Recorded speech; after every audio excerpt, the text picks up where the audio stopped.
Howdy, folks, howdy. Guess what? Plot twist.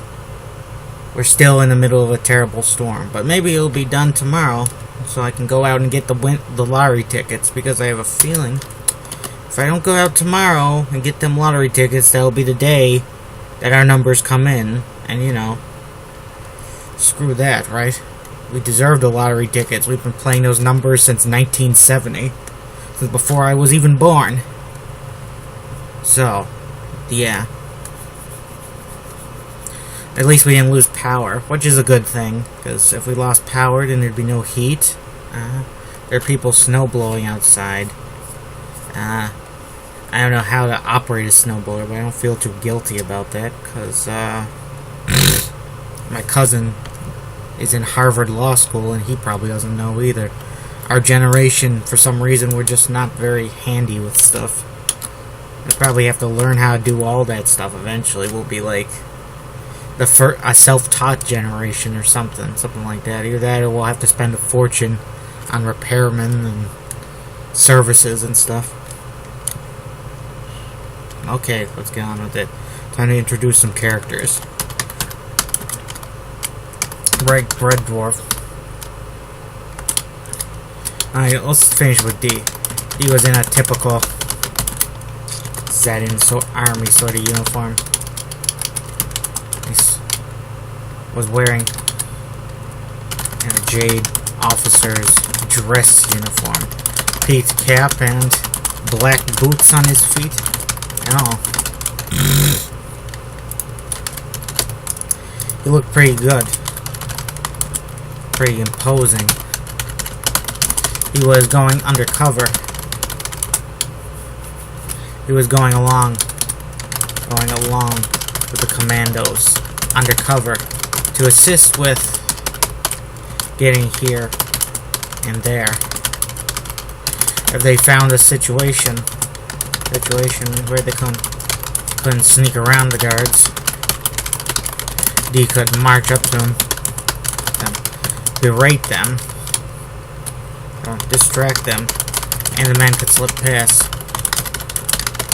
Or they could kill them. Or they could kill the guards. D didn't mind that. He had no issue with killing the Jade, his fellow Jade, or watching them be killed. He knew the regime. The regime he once served was criminal, genocidal, and had to be stopped for the good of mankind.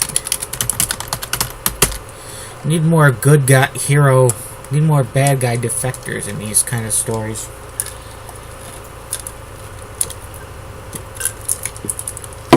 They're interesting characters because they're traitors in a way, but they're also good guys. Yeah. Well, you don't see that in a lot of bad guy factions and fictions for some reason. I don't know why. It's like in that Star Wars, was literally every officer 100% loyal to the evil empire? Or in Gundam with the Zeons, was every Zeon soldier completely behind all that genocide and colony dropping and all that stuff? No. It was the same, because not every German was behind the Nazis, and every Japanese wasn't behind the Japanese Empire.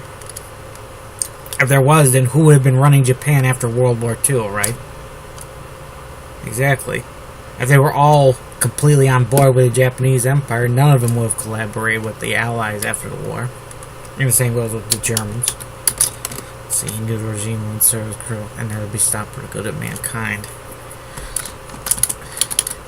The Jade were Asian, with some apparent and mysterious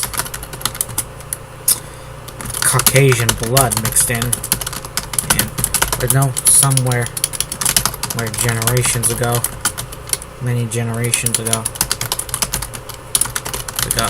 nobody was sure who these mysterious whites were. Ireland guessed Vikings, Iceborne, which were the Vikings of this universe, who's managed to travel a lot of places a lot sooner, before the age of exploration by other Europeans. The age of exploration gave way to the age of exploitation, the colonial era. Exploration. Yeah, I can see why, well, of course I can see why people were critical of the imperial age and exploit a lot of those people. Total exploitation. And these guys said they were the good guys in World War I and World War II. I'm not sure.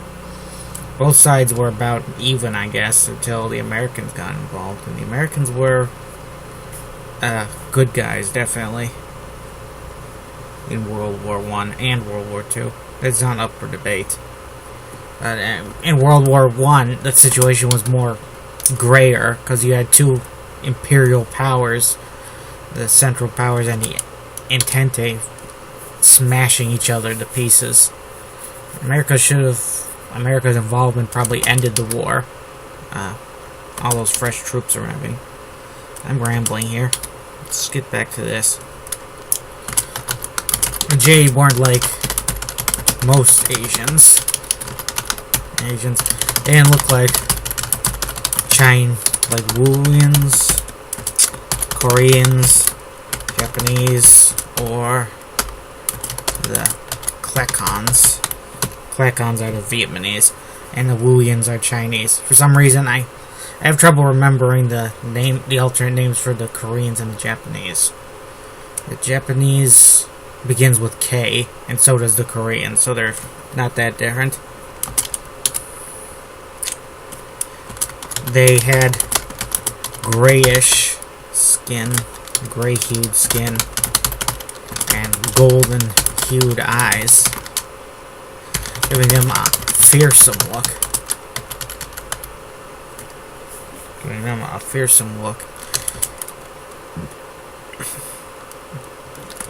Other Asians with some makeup, contact lenses, could impersonate them.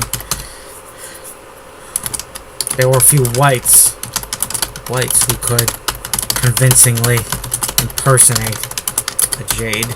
Maybe someone with Asian features, somewhat Asian features. Ireland thought he heard rumors of white agents having their eyes altered, so they looked more like the Jade, and could pass as them. Ireland, they're probably the right sort of makeup about the eyes could probably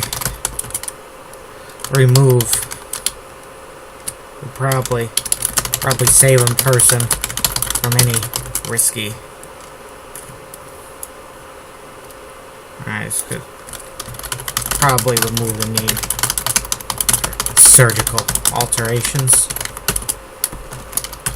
I was often heard that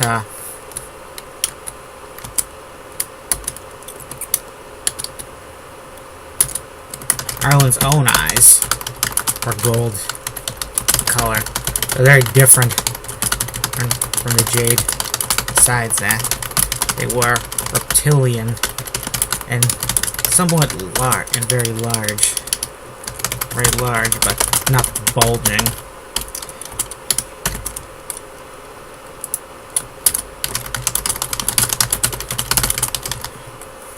Bulging eyes, yeah. His eyes are... Whenever I try to picture him realistically, he ends up looking pretty creepy in my eyes, but you know.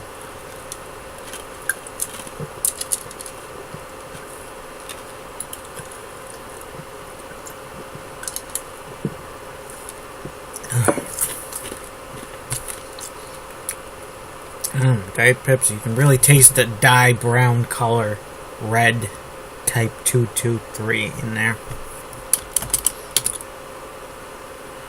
They're very large, but not bulging. I would suppose that was a matter of opinion. When big eyes became bulging ones.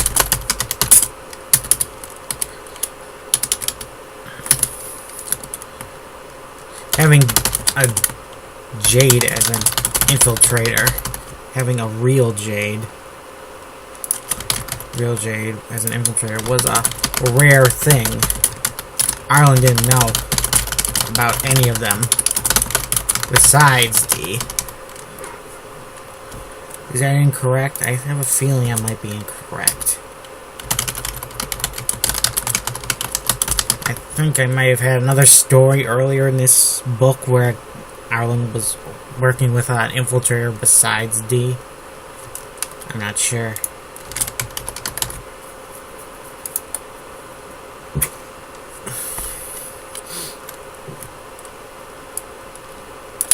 Only knew of a few of them. He imagined the rest were guarded secrets. Probably. The Zeddins had a few who were doing it for the money, Arlen heard. So they were mercenaries.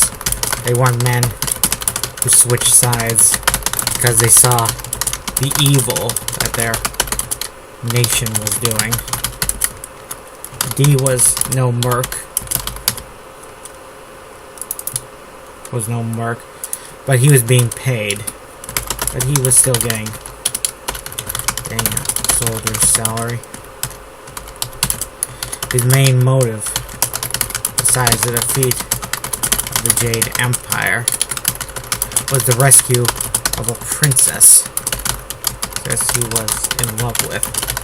A woman in the clutches of her uncle, the infamous Jade Vampire. The Jade Vampire was a high-ranking official with his hands in many pies. Security, including security in the occupation territory. He was occupied territories of Europe.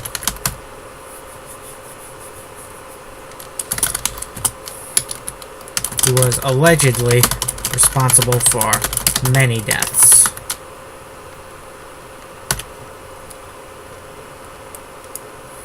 Responsible for the annihilation of a number of guerrilla groups.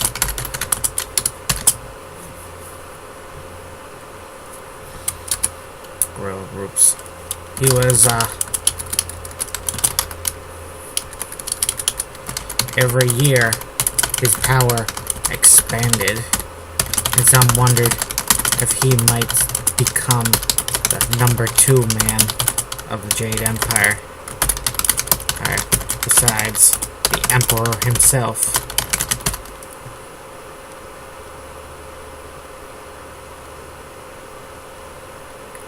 Yes, this should be a new paragraph. Here you go.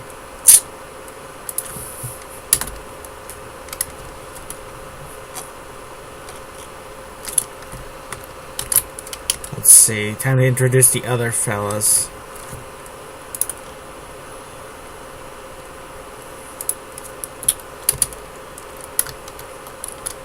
The other men. Arlen had been briefed on the other men in the room. First was Blake Redorf, a Zetan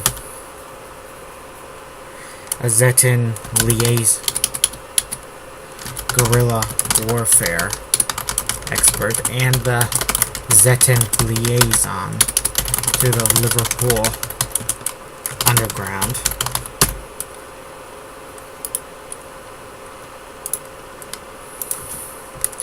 Redorf was a vet of the fighting in Zeta, around the middle of the country. in the great mountain ranges that bogged down the Jade advance and kept them from crossing over into the western half of Zeta. Red Dwarf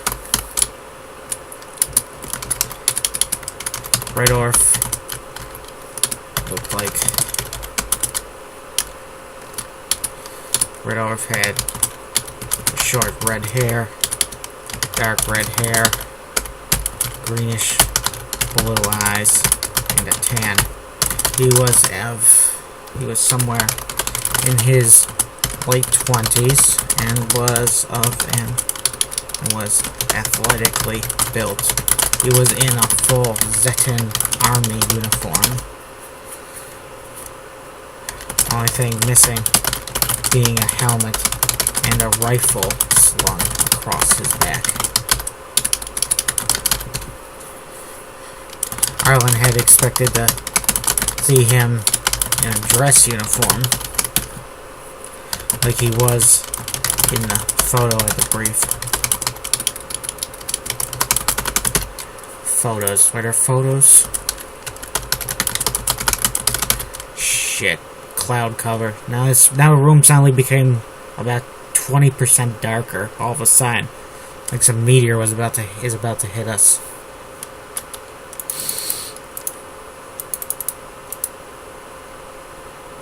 The power goes out. I have enough battery for maybe 15 minutes. It says I'm fully charged, but last time it said fully charged, the damn thing turned off after 20 minutes. Like I was sucking up 1,000 degrees of power. Or something, I don't know. I hate losing power. Nobody in this country should lose power. For any extended time. This isn't the third world, damn it. And the internet should be consistently good. It's shit around here.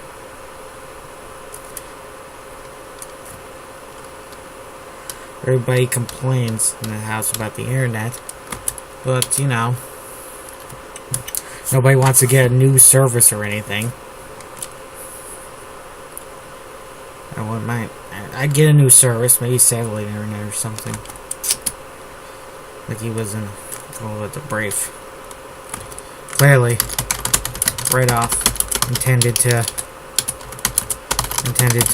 go with them on the operation, not tag along with the guerrillas, commandos, but he would make his way there later. Zetan liaison, right off, or said after introducing himself. That's Ireland. It's liaison.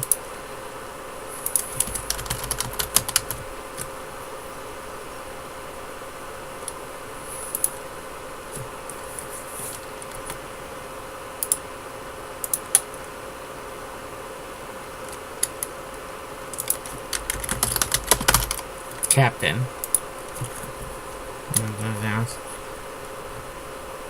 I'm here to make sure that the Zetans are informed about the progress of the Liverpool guerrillas and to get them whatever they need. They need in future efforts. There. Get them whatever they need in their future operations.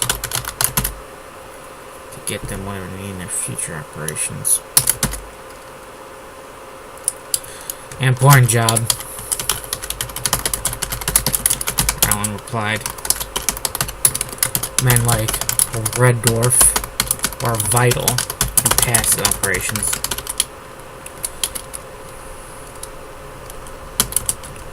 That's quite valuable.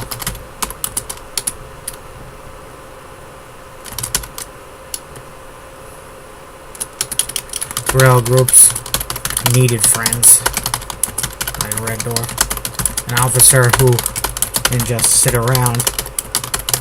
An officer who got his hands dirty. Who joined the firing line. Many Zedans like him, and joined up with him. Had served in Europe in the earlier war, and many of them had died. There was a time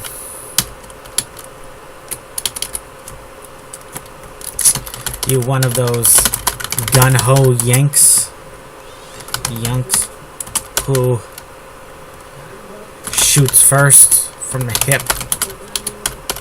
Shoots from the hip.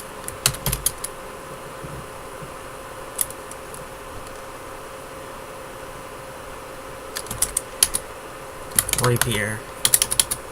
Captain Rapier asked. No, sir. No way. Redorf reassured. I'm just the kind of guy who guys like that wouldn't last long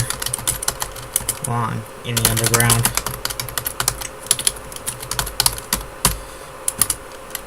I'm the kind of guy who sits tight and waits for his chance to strike. I had to just sit and watch the Jade do a lot of terrible things to the Liverpoolians and others. I'm gonna get some payback tonight.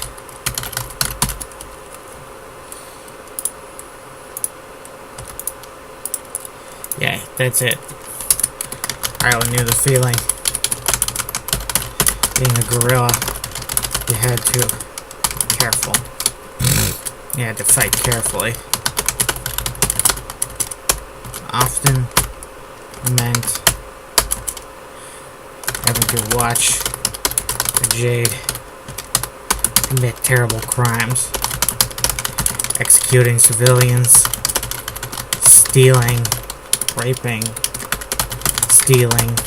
I guess that's the order. That's the proper order of severity. Stealing, burning down houses to search for guerrillas, to smoke out guerrillas, that sort of thing.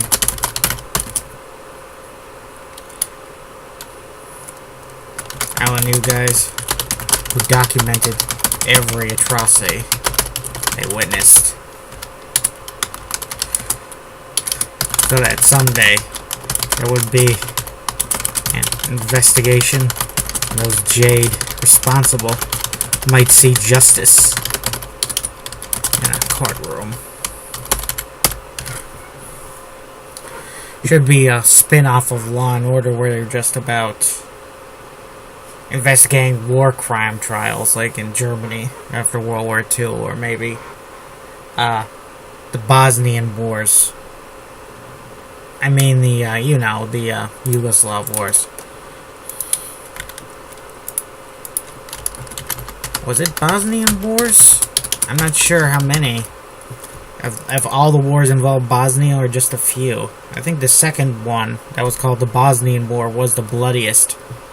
I think there was a lot of genocide in there where the Bosniak Muslims were murdered.